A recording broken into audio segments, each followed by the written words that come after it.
Assalamualaikum warahmatullahi wabarakatuh. Waalaikumsalam warahmatullahi wabarakatuh. Alhamdulillah, wazarbillah, hari ini kita bisa berbincang-bincang dengan Bapak Imam Ismail. Bapak Imam ini sudah tidak diragukan lagi dengan analisa-analisa tentang masalah hukum, karena dia pernah menjabat analisa di Polda Bali, kemudian pernah jadi Kasubdit, kemudian pernah di Bitkum, dan sekarang jadi salah satu seorang advokat. Jadi kita beruntung bisa ketemu sama Pak Ismail. Di sini kita bicara tentang pro dan kontra kewenangan jasa untuk denda damai. Ini kita lihat di Undang-Undang Nomor 11 Tahun 2021. Nah, kemudian juga ada kaitannya juga dengan Undang-Undang Kejaksaan Pasal 30 Ayat 2 tentang kejaksaan itu bisa menjadi pengacara negara. Ini banyak yang kita mau sorotin di sini, terutama tentang ajas objektivitas daripada kejaksaan, terutama aparat ya, kita bicara dalam menangani satu perkara yang dia sebagai pengacara negara, tetapi juga dia sebagai penuntut. Ini akan ada terjadi konflik of interest, itu yang diragukan. Nah, yang kedua juga kita bicara tentang yang tadi denda damai. Itu bisa dilakukan sekarang itu. Apakah benar orang yang korupsi itu apabila dia telah melunasi kerugian negara, maka dia bebas daripada tindakan perbuatan hukum atau perbuatan pidana, di mana kita tahu bahwa denda itu bukan menyelesaikan perkara pidana. Nah, itu yang saya minta nanti dijelaskan oleh Pak Imam Ismail yang sebentar lagi jadi kandidat doktor.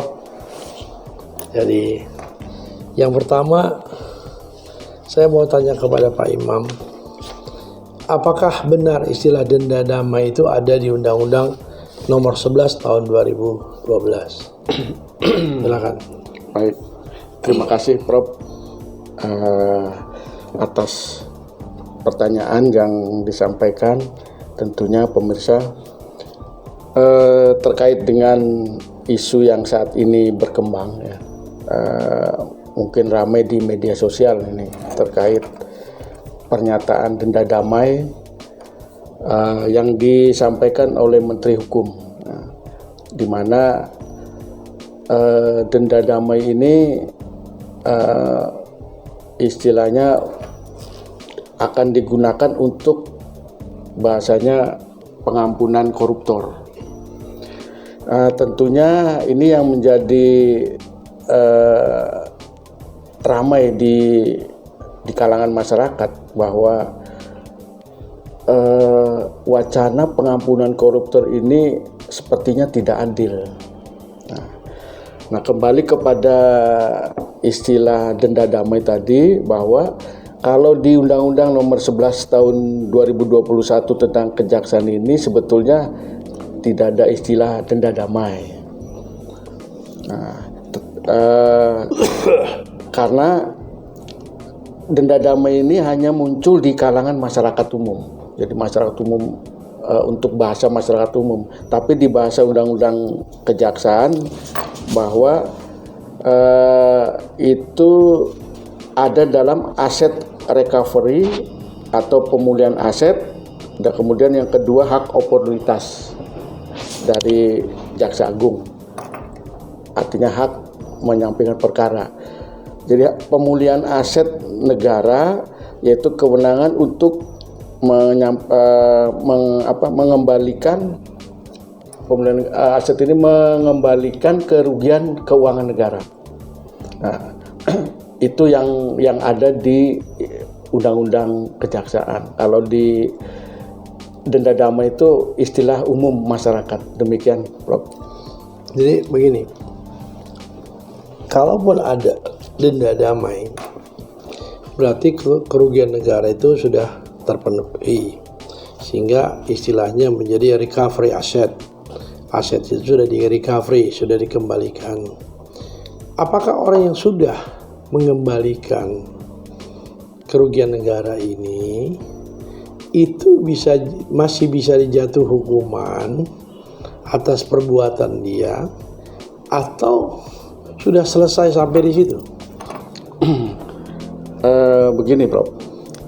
Jadi dengan denda damai itu istilahnya masyarakat umum ini bukan berarti selesai perkara.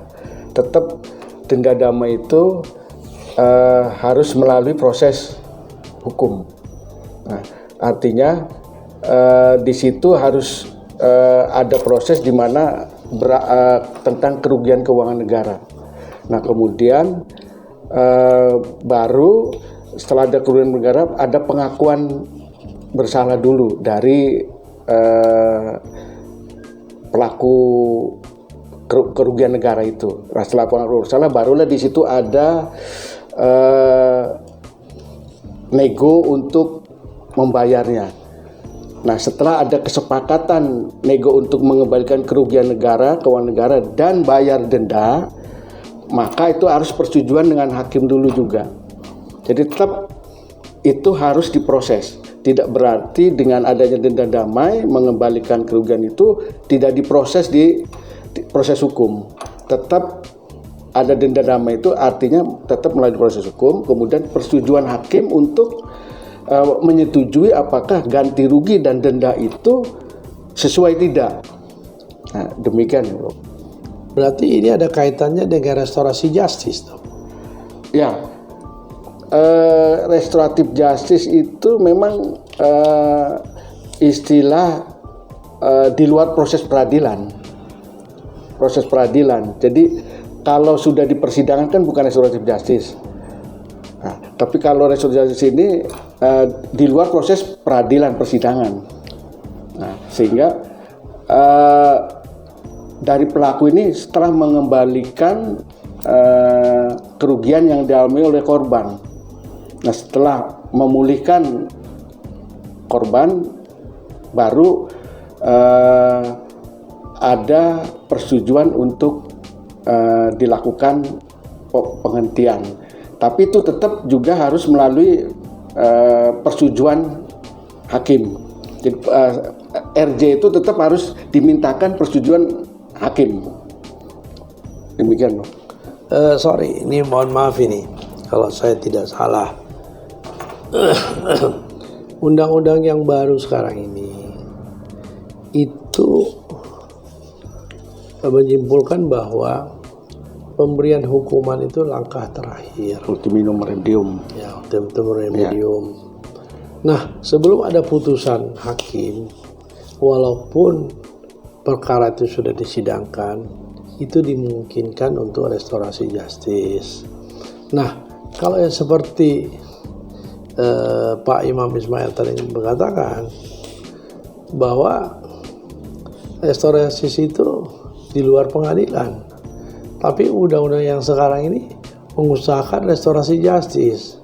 Maka saya bilang, apakah denda damai ini bisa disamakan dengan restorasi justice, walaupun prosesnya kan tadi Pak Imam bilang tadi prosesnya harus begini, tapi intinya tetap menjadi restorasi justice. Nah, kalau ini restorasi justice, di mana efek jerahnya? Ya. Baik, sebetulnya ya bahasanya RJ ini kan proses di luar penyelesaian perkara hukum, karena perkara hukum harus ada putusan. Ya. Sedangkan RJ ini kan bukan putusan, Sebelum ada putusan. Ya. Ya. Nah, maka sehingga kalau misalnya di sudah pemeriksaan perkara di pengadilan, itu bukan RJ, di situ ada pengakuan bersalah. Nah, bersalah, kemudian baru pengakuan bersalah itu dipersingkat perkaranya, jadi menjadi hakim tunggal, bukan majelis hakim lagi. Nah, pengakuan bersalah, kemudian dia membayar ganti rugi dan denda. Nah, ganti rugi dan denda itu atas persetujuan hakim. Apakah setuju tidak? Nah, kalau setujui barulah di hakim tunggal. Dan itu tetap putusan bahwa tetap diputus bersalah. Tetap diputus bersalah, tapi berikan hukuman ringan. Misalnya contoh ini, Bro. Misalnya kalau yang umum ya, pidana umum, misalnya penganiayaan, nah, kemudian sudah anukan berobat, ya, sudah mengembalikan, membiayai berobatan, kemudian selesai. Nah, padahal tuntutannya misal 3 tahun, nah, jaksa menuntutnya 1 tahun. Itu aja hanya meringankan saja. Hanya meringankan saja. Berarti sama dengan flat bargaining ya. Ya, plea bargaining. Ya, sama dengan itu ya. Ya. Nah, satu hal lagi yang menarik ini, putusan pemberian denda damai itu harus minta persetujuan hakim dan Kejaksaan Agung, Kejagung. Kan itu harus ada rekomendasi dari atas kan itu. Ya. Apa nggak ini rawan disalahgunakan? Ya, betul, Prof. Nah, disinilah istilahnya satu sisi ya tadi itu denda damai, ya satu sisi denda damai itu memang positif, tapi di sisi lain ada negatifnya, ada unsur tidak baiknya. Nah, kalau yang baik memang denda damai ini bisa mempercepat proses hukum, ya, mempercepat proses hukum, kemudian mengurangi biaya hukum, kemudian juga mengurangi kapasitas lapas. Nah, kan gitu. Karena apa? Karena dengan denda damai tadi, istilahnya negara itu kerugiannya sudah dikembalikan. Nah, kalau misalnya tidak dikembalikan, maka proses hukum itu kan panjang, lama-lama. Ini dari segi baiknya, Prof, yang nanti kita segi tidak baiknya. Nah, kemudian kita bayangkan saja kalau misalnya proses hukum ini biaya penyelidikan dan penyidikan saja sudah banyak, Prof. Misalnya biaya penyelidikan ini 200 juta, biaya penyidikan 200 juta, satu kasus misalnya gitu ya. Maka kalau misalnya satu kasus saja, belum penyelidikan dan penyidikan saja sudah 400 juta, belum biaya penuntutan, belum biaya pemeriksaan, belum biaya makan di lembaga pemasyarakatan. Sehari misalnya makan 30.000 satu orang nih. Kalau 1 bulan saja sudah 900.000 kan. Kalau 1 tahun sudah 10.500.000. Kalau hukumannya misalnya 10 tahun atau 20 tahun sudah bayarkan kali sekian. Maka biaya itu itulah yang dikeluarkan. Belum kerugian yang uang sudah diambil oleh pelaku ini. Nah, kan begitu. Nah, jadi double dari kerugiannya, mulai dari biaya penyidikan, penuntutan, pengadilan sampai lapas, termasuk kerugian yang sudah hilang diambil, ya kan begitu. Jadi sudah double berapa kali, kan begitu. Nah, sehingga tadi itu yang tidak baiknya memang ya tadi itu seolah-olah ada anggapan bahwa dengan para koruptor ini dapat ringan gitu, tidak perlu ke proses kalau dia mengembalikan, kan begitu istilahnya. Jadi ada isu bahwa pelaku korupsi ini tidak perlu diproses, cukup dengan mengembalikan Bahkan bukan sepenuhnya lagi, tidak sepenuhnya, malah paling tidak itu di atas setengahnya, sehingga dia tidak diproses hukum. Nah, kan begitu. Bahkan ada yang proses itu kerugiannya sekian T, tapi hanya bisa hanya dikembalikan misalnya 250 miliar. Nah, itu kan tidak sesuai. Nah, kalau sekarang itu harus ada persetujuan dulu hakim. Apakah sudah sesuaikah kerugian yang dialami negara itu misalnya sekian T dengan kerugian yang harus dikembalikan oleh pelaku ini misalnya 250 M misalnya gitu. Nah, inilah yang betul tadi memang istilahnya ada anggapan bahwa denda damai ini tidak ada efek jera bagi korupsi, karena terhadap pelaku sendiri dia akan beranggapan bahwa korupsi ini nanti dia akan dapat keuntungan, yang penting dia mengaku, mengembalikan, bisa nego jumlahnya dan selesai perkaranya. Mungkin itu, Prof. Masalahnya begini, jadi ini kan ada kaitannya dengan perampasan aset yang sudah digodok, sedang digodok. Tapi belum sampai sekarang. Alhamdulillah belum keluar. Nggak tahu di mana handicapnya. Nah, kalau memang orang lebih condong, kita ada dua dilema ini memang. Satu, recovery aset itu lebih cepat, tidak bertele-tele, biayanya juga murah. Yang satu lagi tidak ada proses hukum, tidak ada efek jerah. Nah, ini kan satu dilema. Jadi menurut saya itu ada hal yang 5 pointer yang harus diperhatikan. Pertama itu adalah siapa yang menghitung kerugian negara. Itu kan harus kita lihat juga.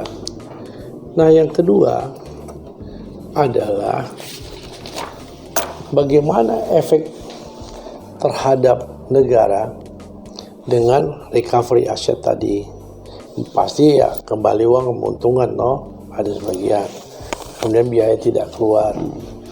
Tapi bagaimana rasa sociality daripada masyarakat yang seperti Pak Imam katakan tadi, woi kalau gitu korupsi aja banyak-banyak, nanti buang separuh, kita lepas tidur separuh, kan gitu toh.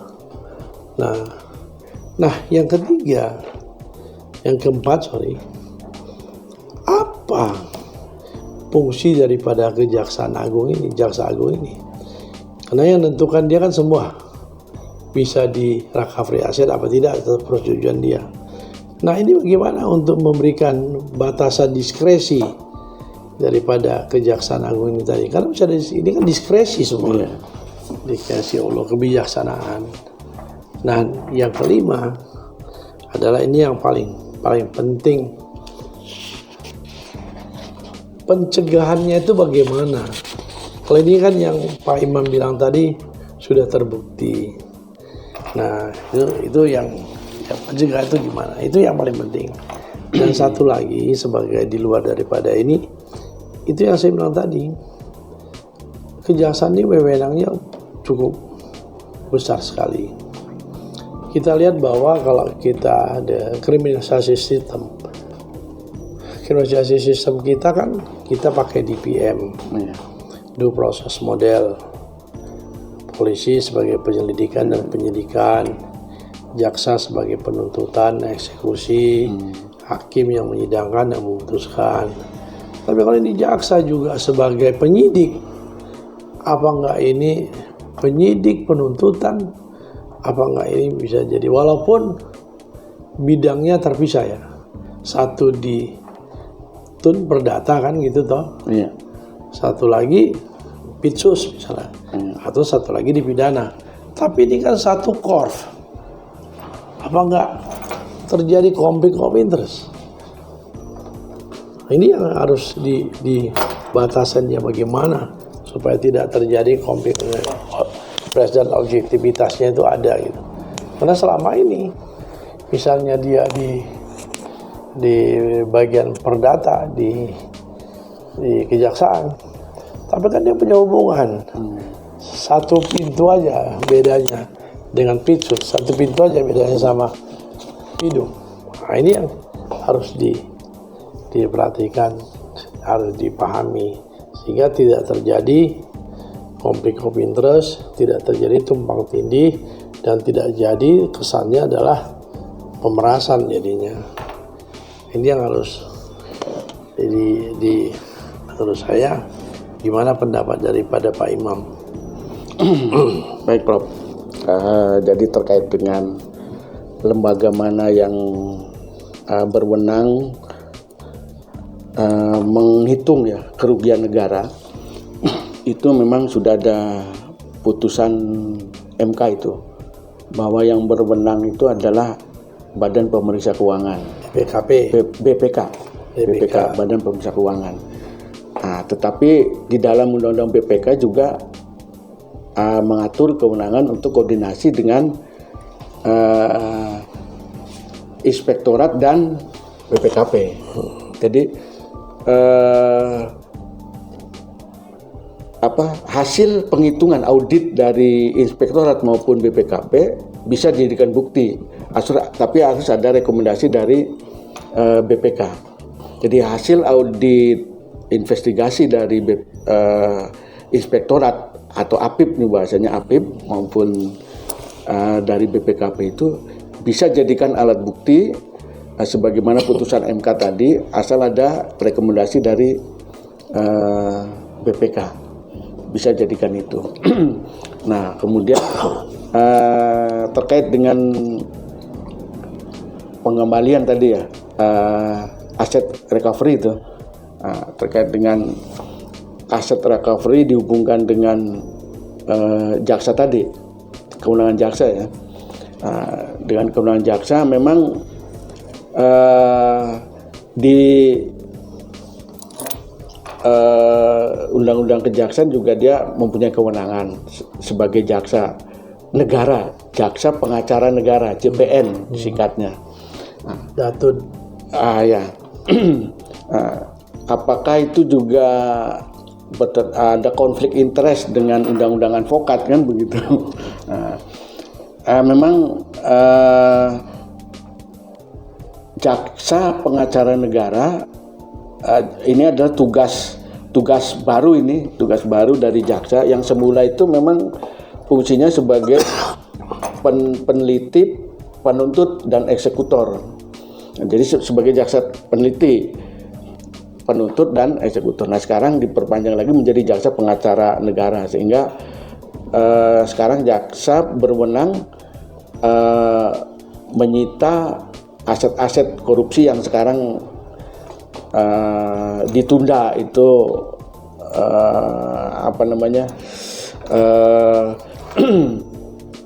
pengesahannya. Nah, karena masih ada yang perlu dibahas lagi. Nah, sehingga undang-undang perampasan aset belum disahkan sampai saat ini. Nah, kemudian apakah ada kepentingan konflik kepentingan ini, bagaimana dengan keadilan masyarakat ya Prof, keadilan masyarakat kan. Memang sebetulnya jaksa ini bisa sebagai pengacara itu internal sebetulnya. Nah, seperti halnya di kepolisian itu ada Bidkum, apabila kepolisian digugat atau tindakannya disalahkan itu, maka bidang hukum inilah sebagai pengacara dengan ada surat kuasa dari instansi dari kepala kepolisiannya. Nah, sehingga bisa beracara di pengadilan baik perdata, pidana maupun tun. Nah, tetapi untuk jaksa ini dia lebih luas kan gitu. Dia lebih luas, bukan di internalnya kejaksaan saja dia, tetapi juga eksternal, artinya badan-badan usaha atau lembaga negara dan sebagainya yang apabila digugat atau ada perkara hukum, dia bisa menggunakan jaksa sebagai pengacara di persidangan, di pengadilan. Ya memang ini yang istilahnya kemungkinan penyalahgunaan itu kan ada peluang saja, ya kan, peluang. Kemungkinan abuse of power itu ada saja, kan begitu. Nah, di sinilah yang perlu istilahnya diatur dalam peraturan pelaksanaannya. Nah, meskipun sekarang sudah ada peraturan kejaksaan, nah, tetapi ini masih belum rinci terkait dengan kewenangan kayak misalnya aset recovery. Nah, itu masih belum diatur kewenangan di situ. Nah, ini ya yang perlu direkomendasikan agar nanti apabila dikeluarkan aturan turunannya itu harus ada aturan yang tegas. Begitu, Prof. Berarti selama ini memang diambangkan gitu ya? Iya, betul, Prof. Supaya lebih bisa membuat satu diskresi ya. Iya. Dan itu memberi kesempatan sebagai abuse of power, kan gitu toh. Ya, tergantung orangnya, Bro. Iya kan, tapi ada kesempatan pasti ada itu toh. Ada kesempatan, mungkin di situ lah bisa. Saya pikir sudah hampir 30 menit lebih. Jadi saya cuma minta kesimpulan apa yang bisa saya batuk, yang bisa Pak Imam sampaikan.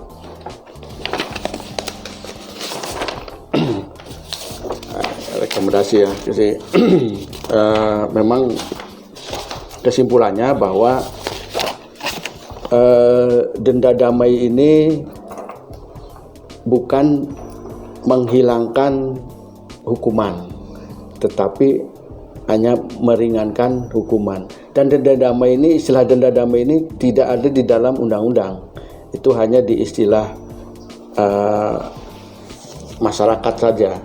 Kalau yang di undang-undang kejaksaan, aset recovery dan hak oportunitas, menyampaikan perkara demi kepentingan umum. Nah, kemudian supaya tidak terjadi abuse of power di dalam kewenangan kejaksaan dalam denda damai ini, memang perlu aturan turunan yang tegas dan ada pembatasan-pembatasan, misalnya masalah kerugian. Kemudian kalau dilihat dari undang-undang kejaksaan itu memang terhadap perkara korupsi ini tidak ada, hanya tindak pidana ekonomi, misalnya kepabean, bea cukai, kemudian minerba. Nah, ini denda damai ini akan diterapkan ke tindak pidana korupsi. Nah, ini yang perlu diatur secara tegas di dalam aturan turunannya. Demikian, Bro. Jadi terima kasih Pak Imam. Jadi pemirsa, kita sudah berbincang-bincang dengan senior di kepolisian dan kita sudah dapat penjelasan dari Pak Imam tentang istilah denda damai dan kontroversi kewenangan pro dan kontra ya. Tentang di mana kejaksaan itu bisa menerapkan diskresi of law tentang denda damai. Dan yang kedua, bahwa mesti ditinjau kembali tentang wewenang kejaksaan sebagai pengacara negara. Karena itu bukan hanya untuk intern saja, tapi untuk ekstern di lingkungan kejaksaan, sehingga ditakutkan adanya konflik of interest dan abuse of power. Saya pikir demikian pemirsa. Nanti kita sambung lagi pembicaraan kita, bincang-bincang dengan Pak Imam Ismail, kandidat doktor hukum. Ya, mudah-mudahan kita doakan sebentar lagi beliau sudah mendapatkan gelar doktornya, Profindus doktornya. Amin. Dan saya akhiri dengan wassalamualaikum warahmatullahi wabarakatuh. Selamat siang, salam sejahtera kita semua.